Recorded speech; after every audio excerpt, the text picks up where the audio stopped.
চলে এসেছি রবিবারের স্পেশাল ভুড়িভোজ নিয়ে। বাবুই পাখির ভুড়িভোজে তোমাদের সকলকে স্বাগত জানাই।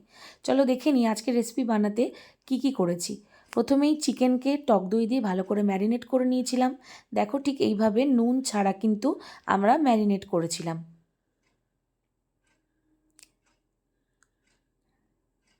দেখো ঠিক এইভাবে আধ ঘন্টা থেকে 40 মিনিট ম্যারিনেট করে রাখতে হবে।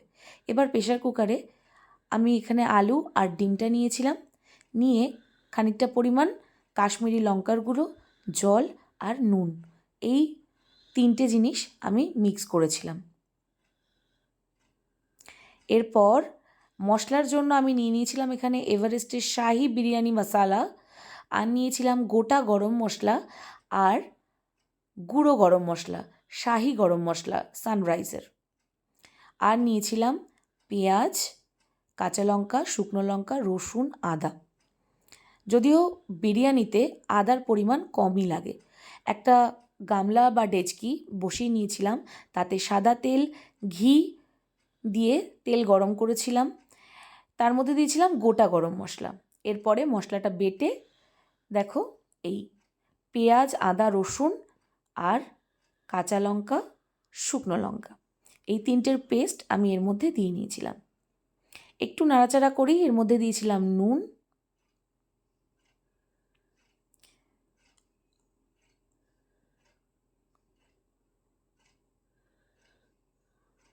আর একটুখানি নাড়াচাড়া করে নিলাম।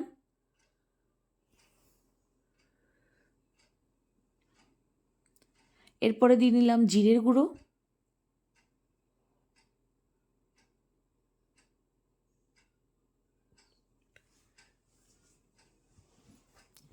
এরপরে দেব ঝাল লঙ্কার গুঁড়ো, যেটাতে ঝাল হবে, আর দিয়েছিলাম ম্যারিনেট করা চিকেন।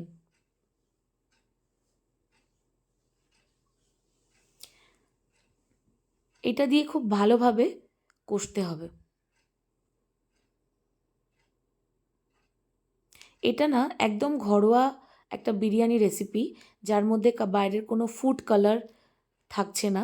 একদম মশলার যে কালার সেটা দিয়েই কিন্তু আমরা আজকে বিরিয়ানিটা বানাবো।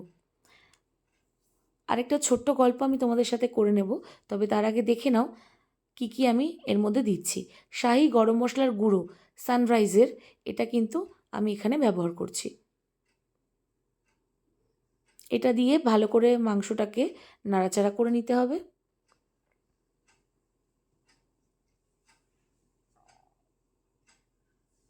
আমি কিন্তু এখানে হলুদও ব্যবহার করব না। এরপরেই শাহি বিরিয়ানি মশলা, যেটা এভারেস্টের আমি নিয়েছিলাম, খুবই ভালো, আর বিরিয়ানির স্মেলটা এতটাই সুন্দর হয় যে আমি এটা কিন্তু মাঝে মধ্যেই সময় কমের মধ্যে যদি বিরিয়ানি আমাকে বানাতে হয় তাহলে কিন্তু আমি এটাই ইউজ করি।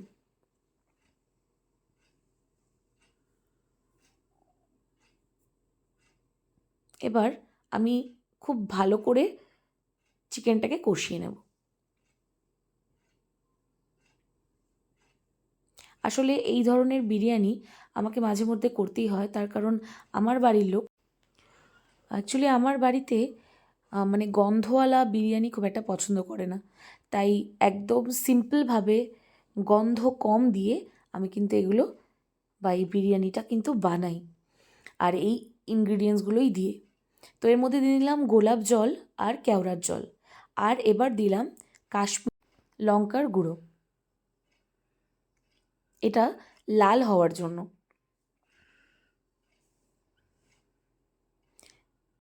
এবারে খুব ভালো করে নাড়াচাড়া করে দিতে হবে এবং এই চিকেনটাকে একদম সফট হয় যেন সেই রকমভাবে কষাতে হবে।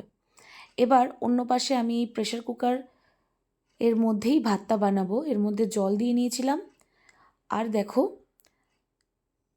জলটা গরম হোক, ফুটে উঠুক, তারপরে চাল দেব। এবার এই কষানো চিকেনের মধ্যে আমি আলু সেদ্ধ করা যেরকম ছিল সেটা কিন্তু দিয়ে নিয়েছি। এতে কি হবে, বিরিয়ানির কালারের মতো, বিরিয়ানিতে যে আলু হয় সেই কালারটা যেরকম হয় সেটা কিন্তু হবে। এখানে জল ফুটে উঠেছিল, আমি বাসমতি চাল দিয়েছিলাম। এটা ইন্ডিয়া গেট নয়, আমি লুজ কিনেছিলাম। জল দিয়ে সামান্য তেল দিলাম যাতে ভাতগুলো মানে গায়ে গায়ে না লাগে। তো এরপর দেখো এখানে ডিম সিদ্ধর মধ্যে আমি একটু গরম মশলা দিয়েছিলাম, আর দিয়েছিলাম বিরিয়ানি মশলাটা, আর একটু গোলাপ জল, আর একটু কেওড়ার জল। এটা কিন্তু যাতে ডিমের মধ্যেও বিরিয়ানির টেস্টটা থাকে এর জন্যই দেওয়া। এরপরে দেখো এখানে চালটা ফুটে উঠেছে, তো এবার আমি চালের যে ফ্যানটা সেটা ঝরিয়ে ফেলবো। এরপরে আমি গুঁড়ো দুধ নিয়েছিলাম, সেটার মধ্যে উষ্ণ গরম জল মিশিয়ে গুঁড়ো দুধটাকে লিকুইড করেছিলাম। দেখো আমার ভাত কিন্তু রেডি। এরপর আমি চিকেনটাকে একটু দেখে নেব। এরই মধ্যে নুন ঝাল একটু চেক করে নেবে, যে যেরকম পছন্দ করো সেরকম দেবে।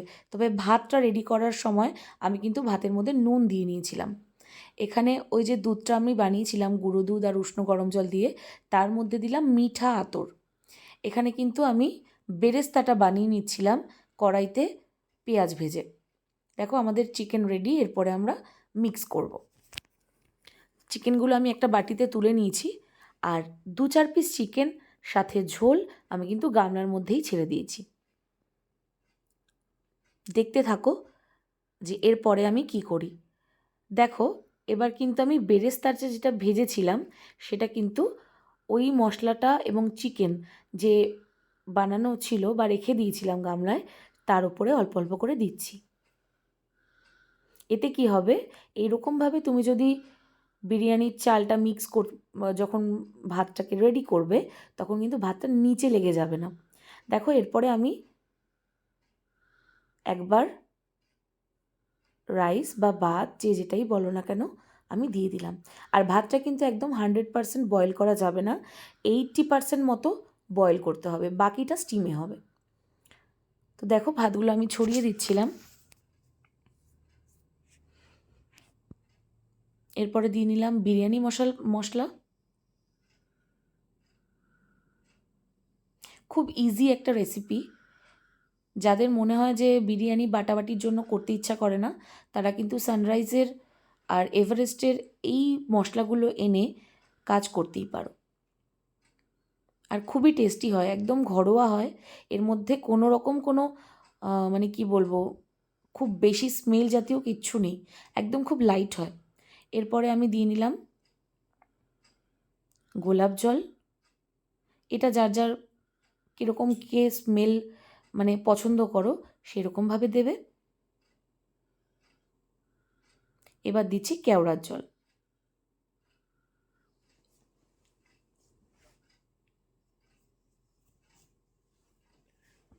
আমি এখানে 2.5 থেকে 3 ঢাকনা মতো দিয়ে নিয়েছিলাম।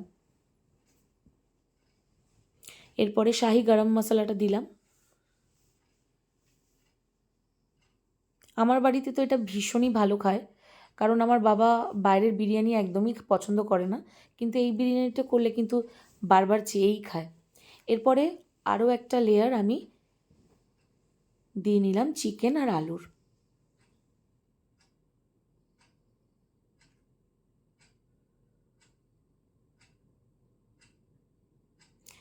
সাথে ডিমগুলোও দিয়ে নিলাম।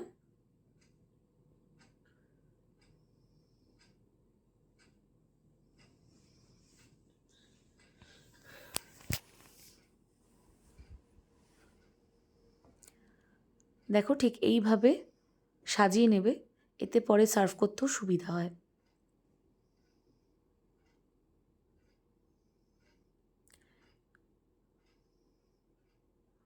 এরপরে বেরেস্তার যে বাকিটুকু রয়েছে সেটা তেল সমেত আমি কিন্তু এর মধ্যে দেব।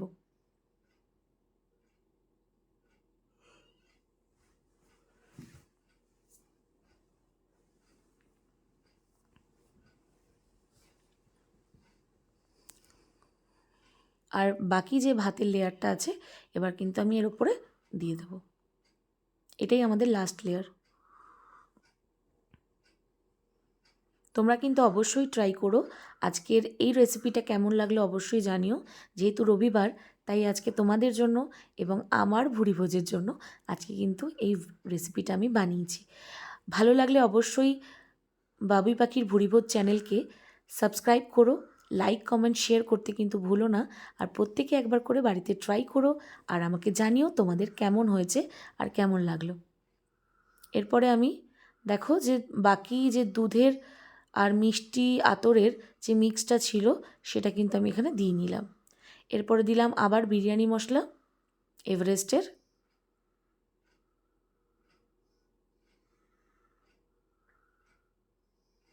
আবারও একটু গোলাপ জল 1 চামচ মতো দিয়ে নিলাম, আবারও কেওড়ার জল,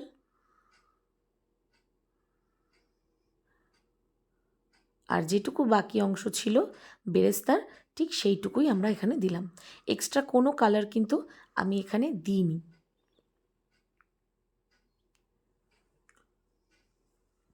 এরপরে গরম মশলাটা, আমি কিন্তু কোনো মশলা গুঁড়ো করিনি আলাদাভাবে, আমি কিন্তু আজকে প্যাকেটের মশলা থেকেই কাজ করেছি। আর এটা একটা চাটু বসিয়ে নিয়েছিলাম, এর মধ্যে সামান্য জল দিয়ে আমাদের এই স্টিমটাকে বসাতে হবে। তো এই গামলাটাকে আমরা দেখো এইভাবে পুরো রেডি করে নিয়েছিলাম, আর পুরো সিল ছিল ঢাকনাটা। এইভাবে অল্প জল দিয়ে নিয়ে আমরা কিন্তু প্রথম 20 থেকে 25 মিনিট স্টিমে রাখবো, তারপরে 10 মিনিট নর্মাল স্টিমে রাখবো, আর তারপরে 10 মিনিট গ্যাস বন্ধ করে এমনি আমরা রেখে দেবো। দেখো, তারপরে নামিয়ে আমি কিন্তু তোমাদের দেখানোর জন্য সার্ভ করছি।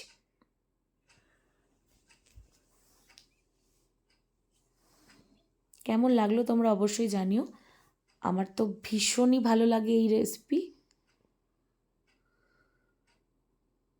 আর বাচ্চাদের জন্য কিন্তু ভীষণই পারফেক্ট, তার কারণ বাচ্চাদের ফুড কালার সমেত খাবার খাওয়ানো একদমই উচিত না।